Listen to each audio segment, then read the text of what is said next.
New York City, May 1920. The war and the Spanish flu are a couple years in the past. The stock market crash is like 8 years in the future. This is the moment of fun.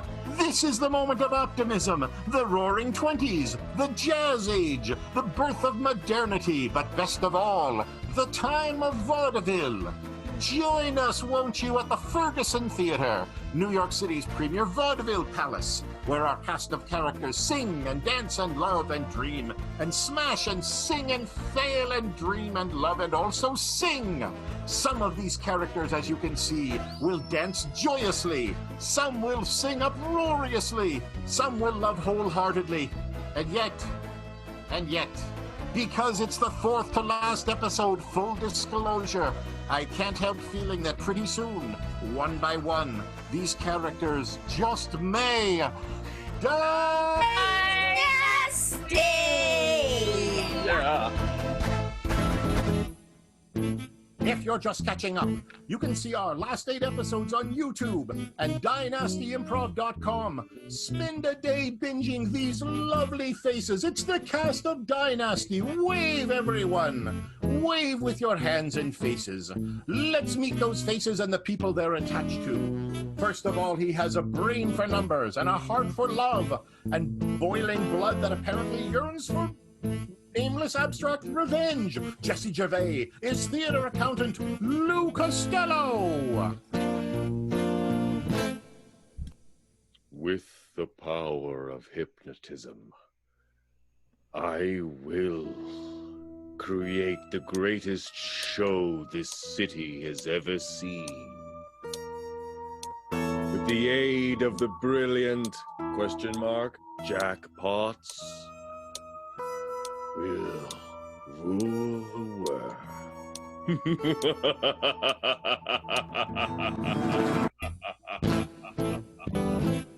He seems super sweet. She's the toast of Paris, the burlesque queen. Delia Barnett is Daisy Darling. Oh, I feel so conflicted.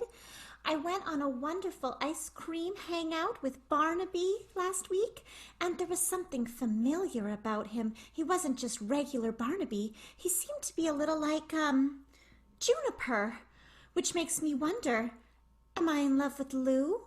Do I have a crush on Barnaby? Or do I love Juniper? The smart money is on yes, yes, and yes. This next character is so busy with the stage managing and following her heart in a million directions and singing about it. Christy Hansen is Bobby Smarts. I've got the taste for ladyfingers. I can't say that was my joke. That was the joke of my great love, Geraldine Farrar. And I stole it like she stole my heart. Whatever am I gonna say to Riff Van Winkle? Who I also love, I think? I don't know. I'm very confused.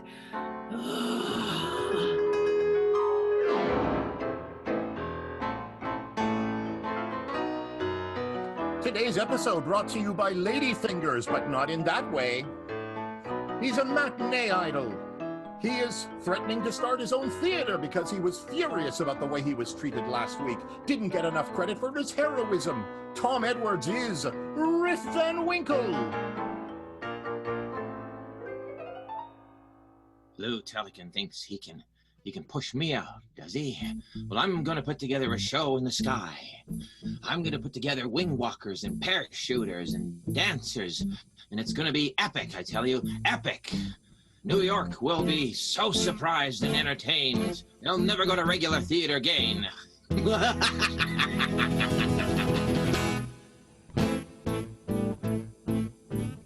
If you're keeping score at home, that's evil laughs from 2 of our first 4 characters. What about 2 of our first? Yes, what about our next one? The singer, dancer, actress, former owner of a successful theater in New Jersey that burned down. Stephanie Wolf is Juniper Jones. For the first time in a long time, I feel so sure of myself. I feel like when I put one foot in front of another, I'll actually move forward. Keaton Abbott, he really is true blue. I doubted him for so long, but now I think we got something here. He's the impresario, radio star, glamour puss, and would-be hypnotist. Matt Olden is Jack Potts. Hey, everybody. Well, for the first time in my life, I mean, I've tried to be a performer, but I haven't really tried. I'm just very rich, so I just try and buy my way into things. But with hypnotism, I tried for the first time, and I've had success. So I'm getting into the whole thing. Hypnotism, mentalism, some magic. I've learned how to juggle. I haven't learned that much, but I paid a clown to teach me as much as he can, and I will be busking later this afternoon. And hypnotism is going to be a thing that I'm going to do to everybody who gets in my way. That's so evil. Should I laugh? No, it feels like that's been done. He's evil, but only as much as is appropriate for context. How about some razzmatazz, zip, zap, zoom, holy cow? Let's meet the lovable scamp and arsonist. Shannon Blanchett is Scamp Zingus. They say there ain't nothing worse than being an unpaid child laborer in the theater in the 1920s. And to that I say, try suddenly realizing that you've set fire to 1.5 theaters and stabbed the only guy who wanted to put you in his act, Jack Potts. I think I gotta step away from the stage and maybe learn how to stage manage so I can stage manage my way back into Keaton Abbott's good graces. Zing?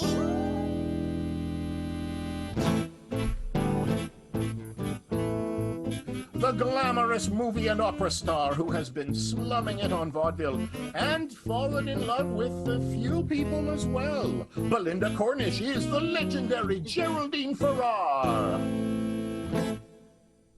Well, I'll tell you, in my time, I have fallen in love with a few people. But none of them has been an experience quite like stage manager Bobby Smart's. I don't know what to do. I don't know what to think. But what I will say is, that is one impressive set of skills she's got in that well-oiled toolbox.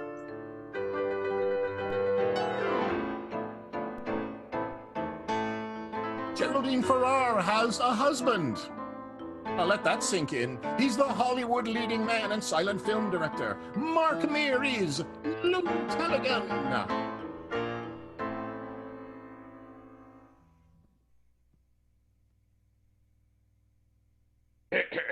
When I discovered my wife had taken a lover, I had no choice but to brutally murder him and dispose of the body in a way that shall go unmentioned. Fortunately, since then, she has been completely faithful to me, so there is no need for any further killing. Time for an evil laugh? Time for an evil laugh. Comedy comes in threes. He is desperately trying to save his theater, his bottom line, his friends, and his heart. Jason Hardwick is theater manager Keaton Abbott. There has been so much on my plate lately. This theater, it's finally back up and running. I've got Lou helping me. I know that Plutie's gonna come back and help me. I was not so nice to the kid, but you know, he's gonna come crawling back because that's what kids do. I got Bobby helping me. I'm slowly starting to realize that I can't do it on my own. And I don't want to do it on my own.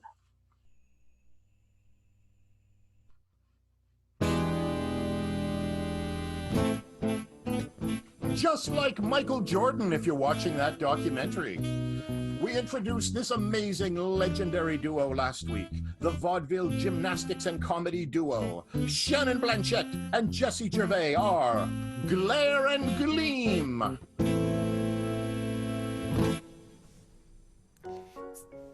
So, I go to the store and I say, "Hey, Gleam, that's shining over there in the corner."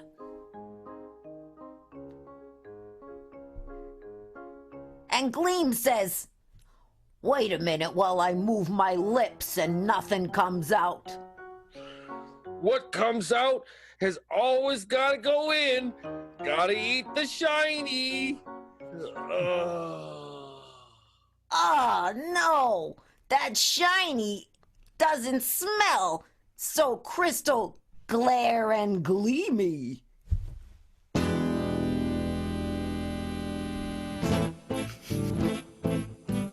We begin tonight's episode called Mum's the Word as Jesse Gervais collects himself.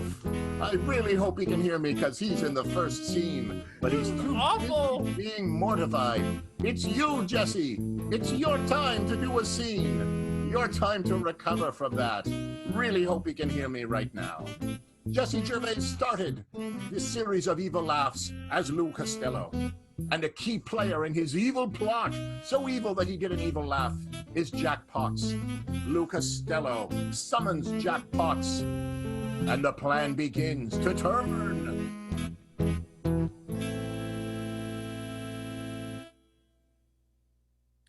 Come in, but make sure your sound is on. Very good. Click. Double sound effects. Very good for you. I've been adding them in wherever I go with a click, click, click on my feet. Well, it's good to see you, Lou. Good to How see you things as been? well, Mr. Potts. Can I cut right to it? How's the love life? Do you want to tell me, or should I make you tell me? I want to know all the details. No. Come on. You won't look at it. hypnotize You wanna me. see it? What time is it? Nope. What time is it? Time to Nope. be hypnotized. You can't hypnotize me with my ears. It doesn't have to be bad, Lou. What do you want? Do you Well- want to stop smoking if you smoke? Or do you No, want to I start wa- smoking? Just let me talk, damn it. All right. Sorry. After you. Really? You sure you got one more thing you want to say? No, I want to, but no. I know. All right. You go. You know my relationship with Daisy Darling is very, very intense and very secretive, and everyone knows about it. Yes, but we only know bits and pieces. It's complicated. Everyone's got a different version. Do you know It's the like Barnaby? the elephant and the blind man. Do you know that story? No, but do you know the story about Barnaby Toughbottom? No.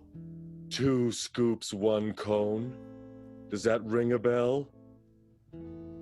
No, of course it wouldn't. You weren't in that scene. No, I wasn't. But If they I'm have not a... in the scene. Listen I to don't me. pay attention. Jack What? Potts, listen to me. What? They have a secret... They have a secret tryst. I Tryst? swear to Like the God, cracker? they're... No, they're not having a secret trisket. They're having a secret tryst. They're scooping from the same bucket of cream. Really? That's an unfortunate metaphor, but Well, it's what do you want me too to do about it? Do you true. want me to use my hypnotism? Of course I do. God, it took a long time to get there, didn't it? Can I tell you something about Triscuits? This is a real fact. I just learned that the fact that the name Triscuits doesn't come from 3, it comes from the fact that they were used with electricity. So they're actually electricity biscuits. They were the first snack to be cooked by electricity in 1906. What were we talking about?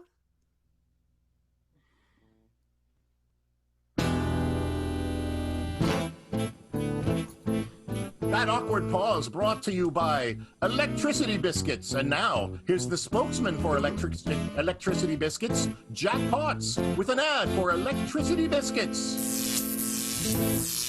Hey everybody, it's Jack Potts here, excited as all heck for Triscuits. That's right, Triscuits, you can put anything on a Triscuit. But do you know where the name came from? It doesn't come from tri, which means 3, like a little old triangle like that. No, it actually comes from the fact that this is the first electrically baked snack that you can get. It's electrically baked. We don't use anything else but electricity to bake it. And if you want to see if this is actual truth, you can go and check that out, for real. Any kind of thing you want to put on a Triscuit. It's a cracker, it's a Triscuit, it's a Trasket, it's a flour making basket. It's a Trisket. It's a Trasket. It's a flower-making basket. Shrug. Trisket. The official biscuits of electric power. Brought to you by Edison. Edison Cookies. Geraldine Farrar and Rip Van Winkle have an interesting relationship, and by interesting I mean extremely difficult. First of all, they were supposed to be the two stars of The Night of a Million Doves and Two Stars, and there was a big falling out because Geraldine's husband Lou wanted to make her the star. Now, it turns out they're both in love with exactly the same person, Bobby Smarts. They agree to sit in neutral territory, the New York Tea House, and try to work out their problems and stop fighting. See if they can work together, and also what's going to happen with Bobby Smarts.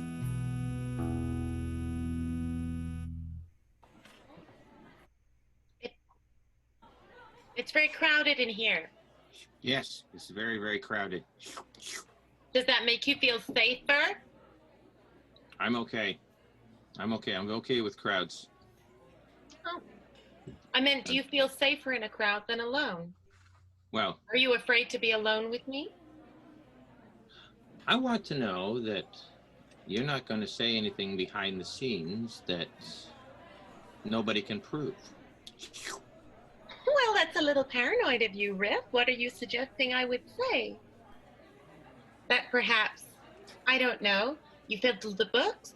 Or that perhaps you're a murderer? Or that perhaps you're patient zero in the Spanish flu? Any of those things? No, none of those paltry things. I'm afraid that you're going to say you're untalented. You don't belong in shows. And I'm going to make sure you never be in a show ever again. That's what I'm afraid you're going to say, Geraldine. Well, why would I need to say that, Riff? That fact is self-evident. You've always wanted to take control, haven't you? You've got Lou wrapped around your finger. Oh, Riff. Riff, I thought we were friends at one time. Riff, you give me too much credit. I'm just a fantastically talented and popular film star and opera singer. And I agree with you. You are. I'm not going to deny that. No. No, I'm not going to deny that. The question is, Riff, where we go from here? How do we move forward? When we both want the same roles, we both want the same power, we both want the same woman. Why do we have to fight like this? Why can't we want the same things, yet share evenly? Geraldine, why do we have to fight? Things are oh so tight. I don't share.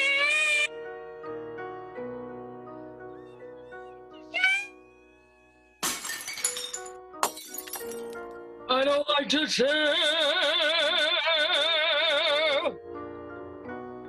I don't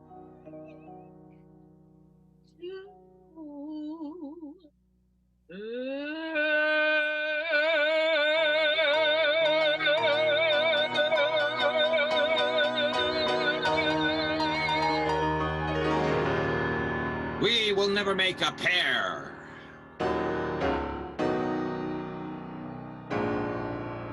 Geraldine, this is war. This is war, you know. This is war, you know it. This is going to be a very tight fight between us. This theater isn't got enough space for you and me. Geraldine, we'll never share.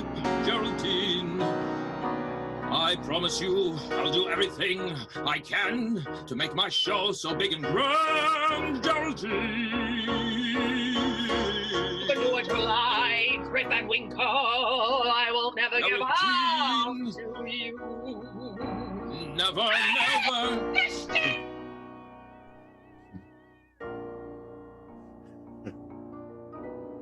Geraldine, I like to share. I promise you. I don't like to share. I know you'll never I'm share. not even going to share the mic. And neither will I. I'm not going to give you any more breathing room. I'm going to sing some more words.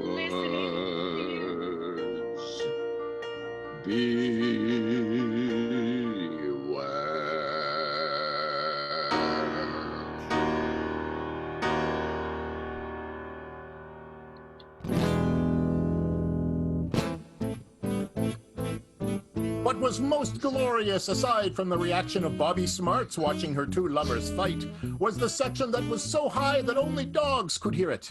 We see now how 3 dogs reacted during that portion of the song, which was so gloriously soprano-ish, it defied human hearing. They will be played by Jason Hardwick and also Shannon Blanchett and Mark Meir. 3 dogs are in the middle of something else when they hear that sound.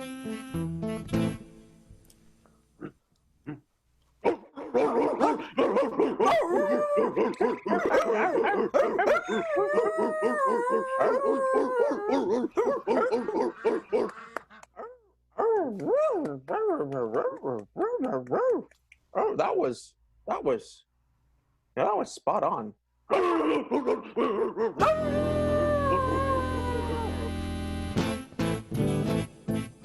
That was more than worth it, in my opinion. This production that Lou Costello has dreamed up is going to be ridiculously huge. Bobby Smarts has recruited Pluty Scampzingus to pronounce her own name and also to be assistant stage manager on the big show. Bobby Smarts and Pluty Scampzingus talk about all the crap they have to get done before the big extravaganza.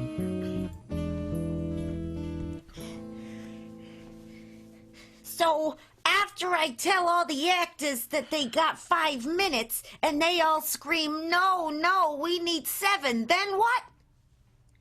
You tell them... look, Pluty, I don't like to share this information with people, okay? I don't usually like to, do mentorship or things like that. They don't pay me enough to do that sort of thing. Well, nobody gets paid enough to do anything they do around here. Imagine how I feel getting paid nothing. But I'm still here, tootin' and flutin' and plutin' and scootin'. You listen to me, you little creeper. I know all about what you were doing to Keaton. Well, that man is like my father. You might pretend he's like your father, but he's my father. Wait just a minute. Are you about to utter a threat? You about to threaten me?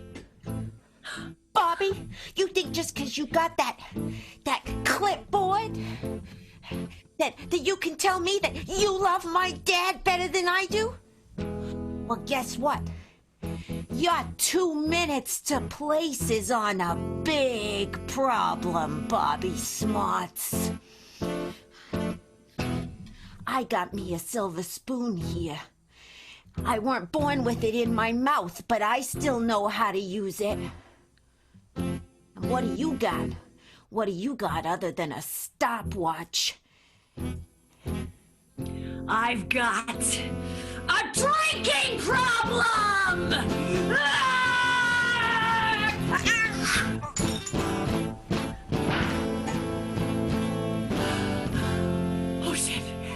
Oh, shit. Oh, I'm out of here.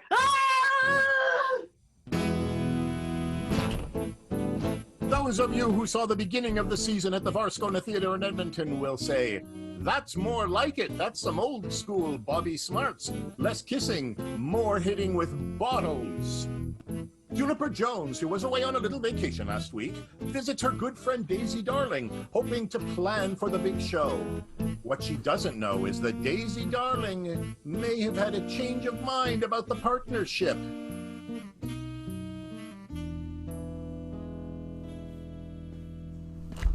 Aw, Daisy, mwah, mwah. So, I got us 2 more exactly the same onesies made. I ordered them. They're paisley silk with dripping with fringes and diamonds. And yours is gold because you're number 1. And mine's silver because I'm shortly right after you. Oh, I bet you'll look so stunning in that silver. It'll just really bring out your eyes. And I mean, by that I mean we'll both look nice. Yeah, you're gonna be great. So I figure that you should sort of we'll fashion a scene where you come out of the water in the middle of the stage, and you're like it looks like a wedding cake of fountains. And I've already cleared it with Keaton. We're gonna get the fire, the water. Who are the guys that put out the fire? The fire guys, the firemen. They're gonna come and they're gonna lift you up. Oh, it's gonna be fantastic. I hope you're ready. I figure I'll just stay in the background for the first few. Oh. No, Juniper. Our non-sister act means that we both should be front and center, and I know I would feel so much better with you by my side. Oh, well, I thought I'd start taking more of an administrative position in the theater. You know, I'm getting a little long in the tooth. Nay! So I'm kind of thinking we should groom you up. Oh, Juniper, I think you just get more beautiful day by day and just more enchanting and exciting. And I know I've never said this to you before, Juniper, but at first I thought, she's my hero. And then I thought, she's my friend. And now I don't know exactly what I'm thinking now, but it's just ever evolving with you. What's on your mind? What's going on? I see something going on there. Juniper? I felt something special when we were doing our non-sister act and our matching onesies back in the theater. And I didn't know what it was because I wasn't very in touch with myself, but it makes me want to be in touch with you.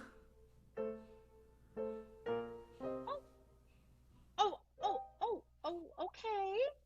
I'm game. What do you have in mind? Oh, you mean on stage or off? Oh, I see. This is getting complicated. All right. Well, how about off? Off first. Spill the beans, girl. Juniper, I don't know. Something's been coming over me lately, and every time I think about you, I feel all tingly and extra warm. And Juniper, I think I should tell you because we have a working relationship. That I think I like you.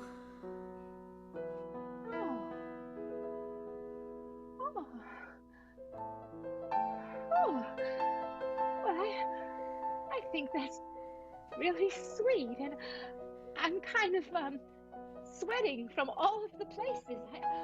I don't know what to say other than I'm shocked and a little bit curious. Me too.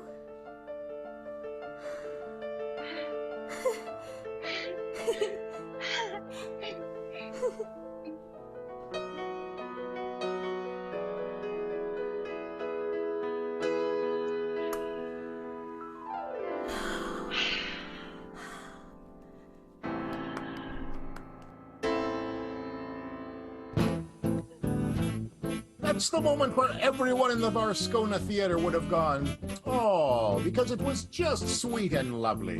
Remember how Lou Tellegen murdered one of his wife's lovers a few episodes back? He's kind of doing the rounds of all of the other suspected lovers of his wife. Lou Tellegen visits Keaton Abbott in his office. Keaton's got a lot on his mind, but so does Lou, namely revenge.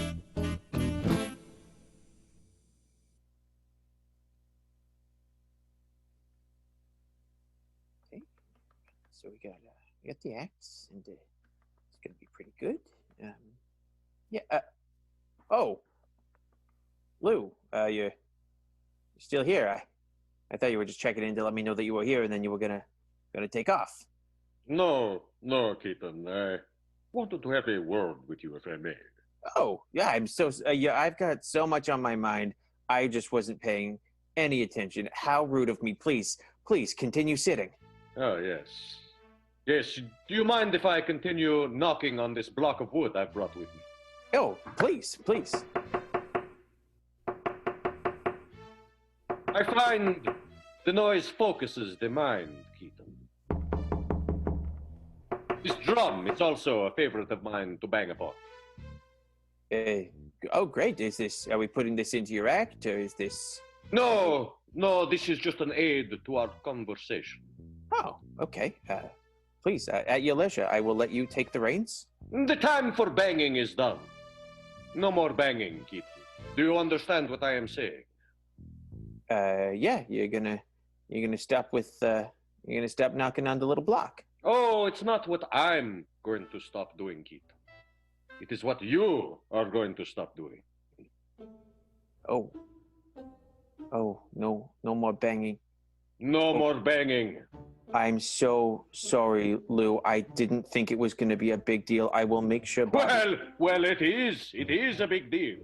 I will make sure Bobby doesn't build sets outside of your dressing room anymore. It's just got to be so frustrating for you when you're trying to focus and get into your headspace with all that bang, bang, banging on that wood. It's got to be really, really frustrating for you. Wait a minute. Are you telling me that Bobby is the one doing the banging?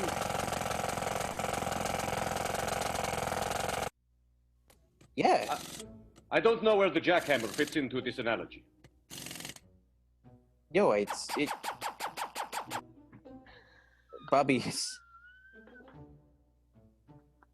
got a lot of tools at their disposal. No, hold on. That was clearly space aliens. It's something we're putting in at the finale of Act 2. It's kind of a theater's here forever, not going anywhere. Go on, you were saying. Yeah, no, Bobby's got a lot of tools that she uses in her box, and it's going to be something that you're going to have to take up with them. Keaton, would you say that Bobby's box is well-oiled? This toolbox, a well-oiled toolbox? Yeah, I mean, sometimes I have to sneak in there myself, and... I have heard all I need to hear. I will say good day to you, sir. But, hello. Great guy. Great guy.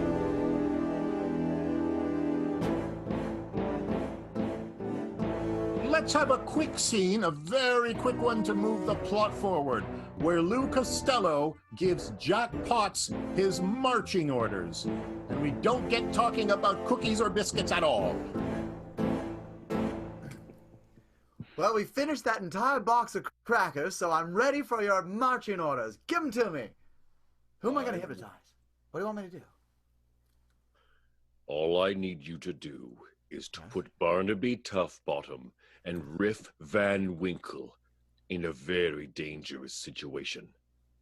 Convince Barnaby Toughbottom that he is stronger than he really is, so that when he attempts to lift the weight of 4,000 pounds, he will be crushed. That's really dark. I mean, that's the darkest hypnotism I've ever done.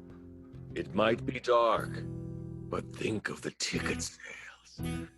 Think of the numbers. Think of the return audiences. If every show we can guarantee someone's life will be on the line. Lou, I'm worried about you. This plan is super dark. So dark, I'm questioning my alignment. I think you need to rethink.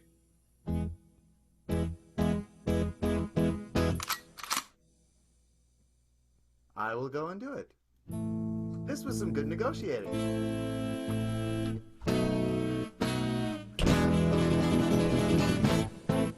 This scene was still brought to you by Triscuits, even though I'm the first one mentioning it. The show has begun on stage. Lou Tellegen is the MC, and he introduces Glare and Gleam, and for the radio audience describes the incredible feats they're performing. As the grand performance begins, Lou introduces Glare and Gleam.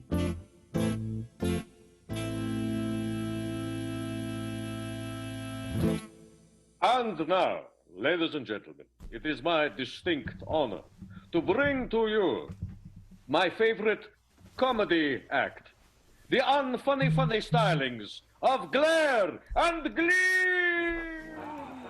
Yada, yada, yada. Why, I oughta. Why you oughta what? Why, I ought to get a better gig. Why am I stuck here on Zoom? Ooh, boom! You know why I'm stuck here? Because I can't get out. Oh! Hey. Yo, what are you looking at, lady? You look like you flew in. And I would use that arms attire joke, but I used it last week. And you ain't that funny. Me neither. Hey. All right, all right. Oh, thank you very much. Thank you very much. Ladies and gentlemen, all of those had the cadence of jokes, but no actual material. Again, glare and gleam, glare and gleam. That was fantastic, the two of you. The two of you were amazing. You must tell me how you do it. Well, first things first, I say something, then I say something else, and then, I plug my ears, hold my breath, and wish for the best. Oh, my goodness. You are both such consummate professionals. I have been a fan of yours for many, many years. I wonder if it would not be too much bother. Would you be willing to sign this old playbill from one of your early shows? I saw you when I was but a child, when you toured Holland. Well, oh my, of course. Of course. I ain't seen one of these programs in years. This is from There Ain't No Punchline. Remember that one? Ah, yes, yes. There Ain't No Punchline, one of my favorite shows. You played in Holland at the Panacaken House. Ah, the Panacaken House. I remember those audiences were a little flat. Nothing funny about pancakes. Please, please, save it for the stage. Save it for the stage. No. Can I get you anything for your green room? I know that you have quite an extensive rider. Yeah, I'd like a couple of cigars, some cigarellos, some Fanta, and glare. I just take half of whatever he has, and then he gets mad at me. So it's a lot like marriage that way. Lovely. Thank you so much. Thank you. And is there anything that we can do to make your stay here more comfortable? Well, painting the green room green would be nice. Hey. A green room. You are a very literal bunch, you two. Yes, Well, GG, you know, glare and gleam, green, triple G. Of course, yes. I will take your word for it. I will take your word. Can I ask you some advice? Meh. You two have been in show business for so very long.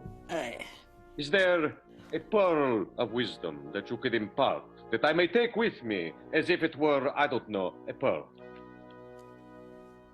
Well, if you're going on the road with this guy, and he gives you the old shine, you're gonna need a bigger fan. That was impenetrable. Thank you so much. Thank you. So it seems Rip Van Winkle and Geraldine Farrar are at war. They both run as fast as their feet will carry them. From the New York tea room to the office of Bobby Smarts. Geraldine arrives first to make her case for the heart of Bobby Smarts.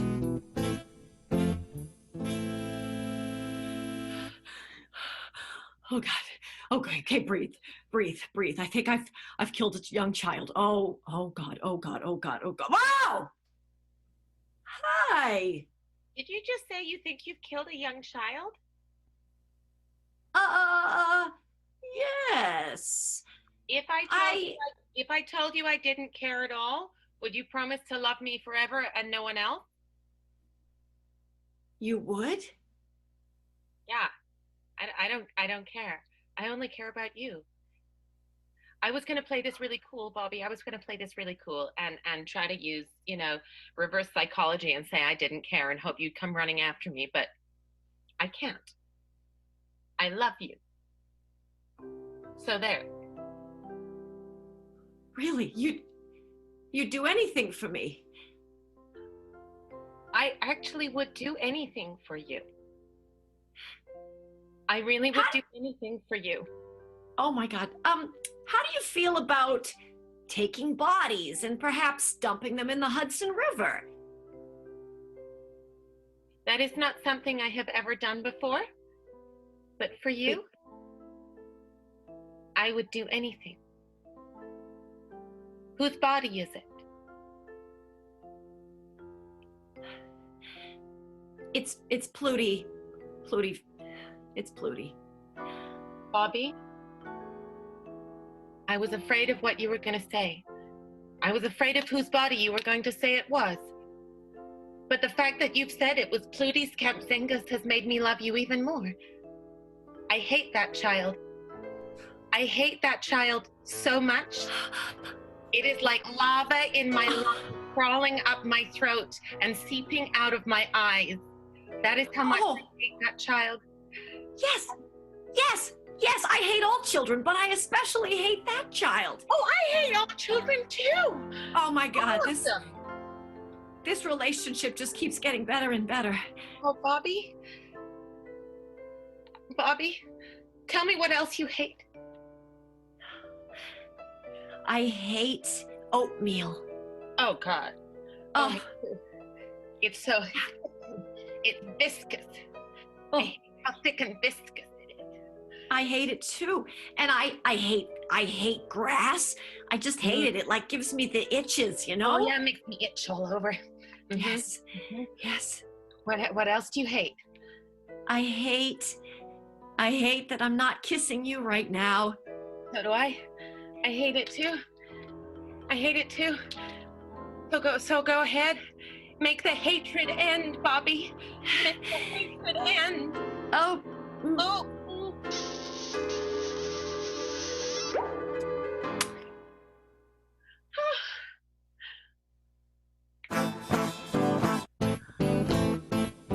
During that brief moment, you might have heard a little sound. That was Pluty sneaking out of the room because, like good kissers, they had their eyes closed.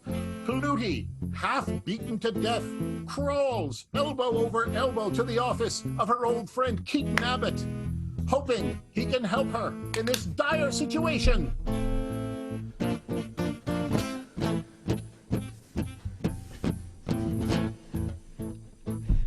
So I got all this. Keaton. Pluty! Oh God, Pluty, what happened? Keaton, I'm so sorry. Oh no, Pluty! No, don't. Pluty, what happened? What happened to you? Talk to me. Bobby Smarts. Is Bobby okay? What happened to Bobby? Bobby Smarts is wittier than she appears. I told her that I loved you and wanted to be your #1 stage manager. And she took a bottle and got me here. And here.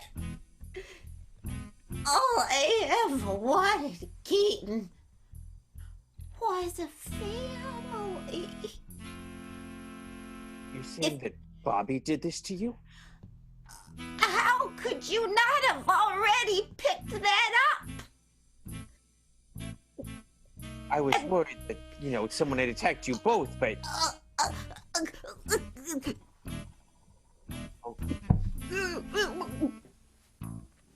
Oh, Pluty! Oh, God.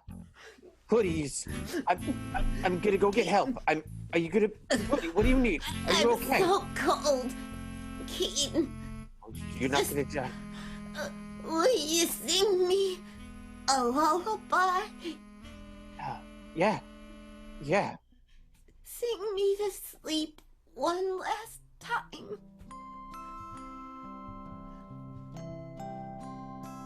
I hold you close, and I feel your love.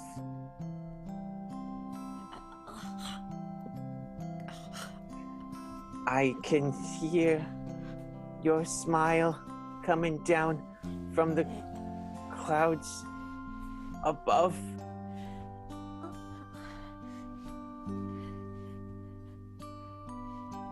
I think you're gonna be just fine. You're a smart little kid of mine. And I love you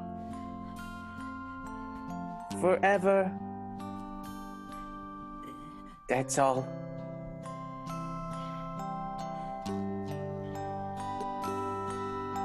You'll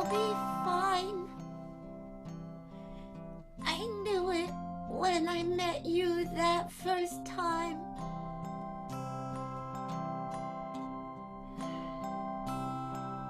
And you'll climb.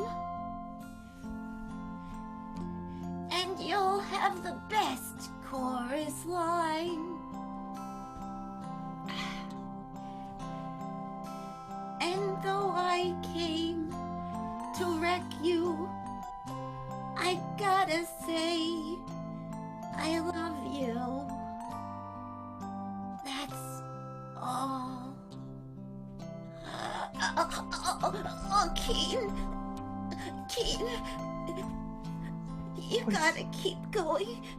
I love you, and the irony of my dying in the arms of a fatalist is not lost on me. Sing.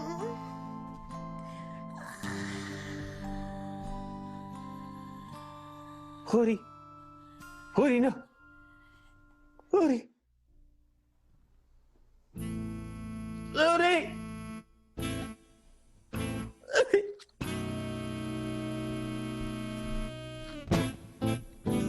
Holy crap! Is Pluty Scampzingus Kapooty Scampzingus?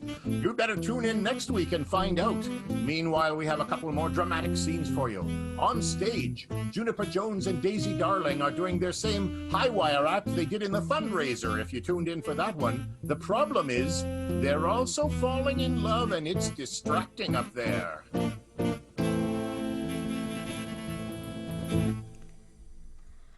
Okay, here we go, Juniper. All right, I'm stepping out onto the wire. Okay, I'm on the other side. We should practice passing each other in the middle. What do you think? Oh, I think that's a great idea. Ready? 3, 2, 1.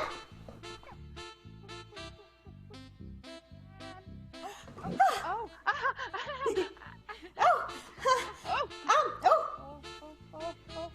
Accidentally touched you there. Sorry.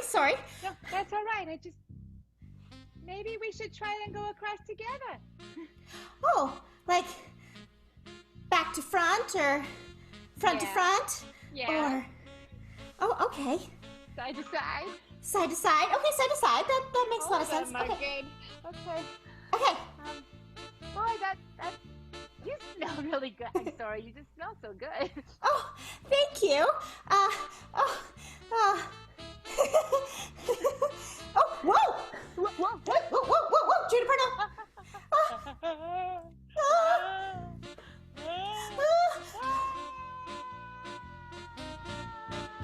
Anita, grab her!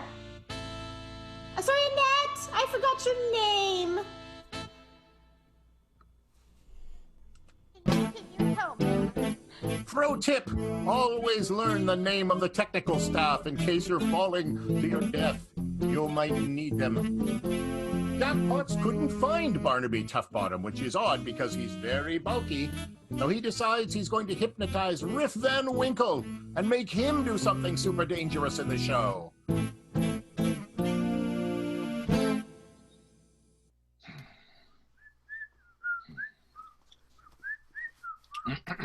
Oh! Huh? Jack. Oh, hello. Sorry, I thought I was going to my dressing room. I'm sorry, I caught you dressing. No. I've been. Sorry, I'll just go. I'll just go. I've been getting dressed and undressed in everyone's room. Just not to like own it, but you know, a dog pees on another dog's pee. It's kind of like that. Hey, I've been looking for someone to hypnotize, and during that time, I have honestly lost my watch, so I don't know what to do with it. But I have a yo-yo. I was wondering, can I just practice on you really quick? Sure, I like hypnotism. Excellent. Well, can you tell me, Riff, is there something that you want to change in your life? Something you want to get rid of? A habit, perhaps? Or something you want to incorporate into your life? Like a good habit? Basically, things about habits. Well, I don't know. I guess I wish maybe I could influence people more. Lately, I think I've been uninfluencing people. All right, then I've been very aggressive. I'm going to hypnotize you right now. Okay. It's one of the craziest things I've ever tried. All right, look at the yo-yo. You're getting sleepy. You're getting sleepy. 3, 2, 1. You're under. You're down. When you awaken, you will have, without having studied it at all, the ability to hypnotize other people. You will be able to take a watch or a yo-yo like this, and you can just hypnotize anyone you want. I can There won't be any hypnotize reason why you anyone I can do want. this, but you'll be able to, because I've hypnotized It's you. amazing. So what? Yeah, you'll be amazed. On the count of 3, you'll wake up and be completely competent. You'll also remember everything we've talked about. Really? Oh.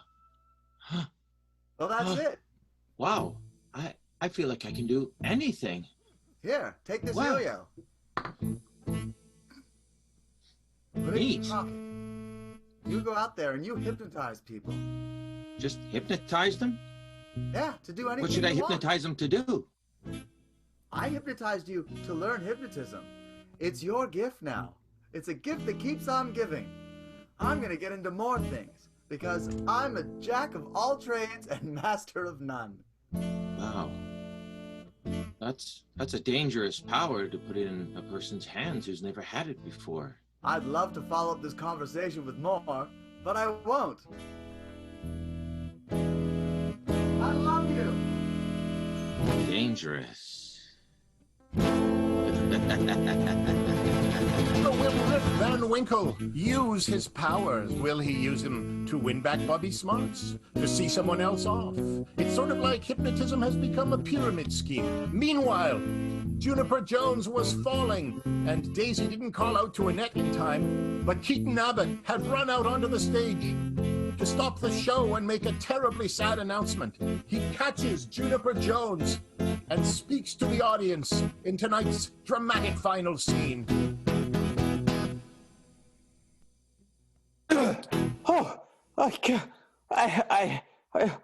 Juniper, are you okay?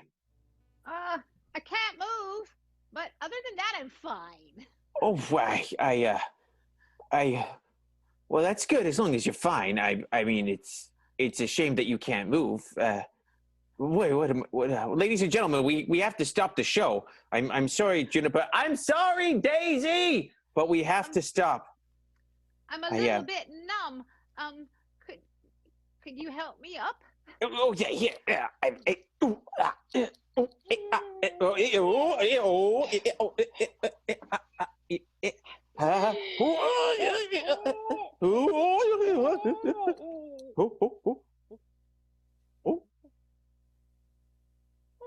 Okay.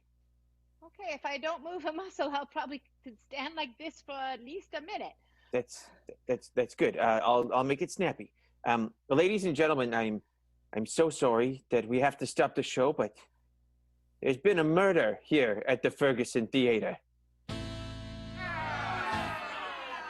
I'm sorry. I know we have promised you a wonderful show, but my child, Flutie Skamsingus, has been murdered in cold blood here in the Ferguson Theatre.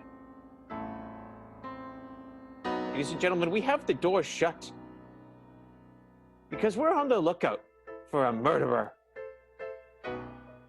And that murderer is our stage manager, Bobby Smarts. If you see Bobby, detain them, because they have me to answer to.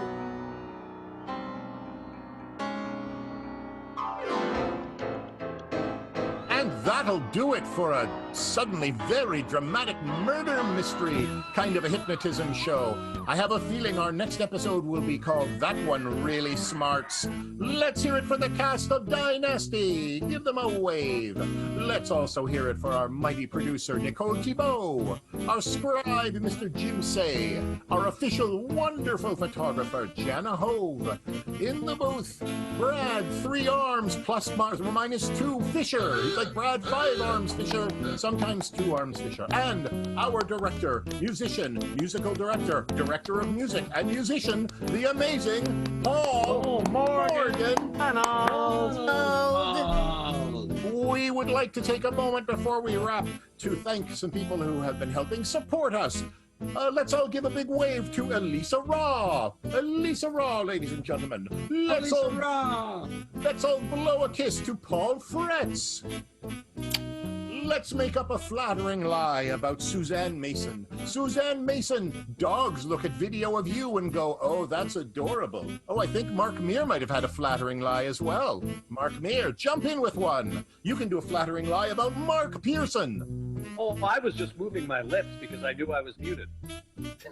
But you know who is needed? Mark Pearson. Mark Pearson is over 15 feet tall. Yes, he's 15 feet and 1/4 inch tall in our hearts. I have been and will continue to be Peter Brown. Now what's with that John B. Lowe face? I think you better tune in next week and find out, because it will be above and below next week on Dynasty. You ready to go next week, John B. Lowe? Oh, we've awakened him from a nap. He thought he was in a different meeting. We'll sort it all out. Bye for now.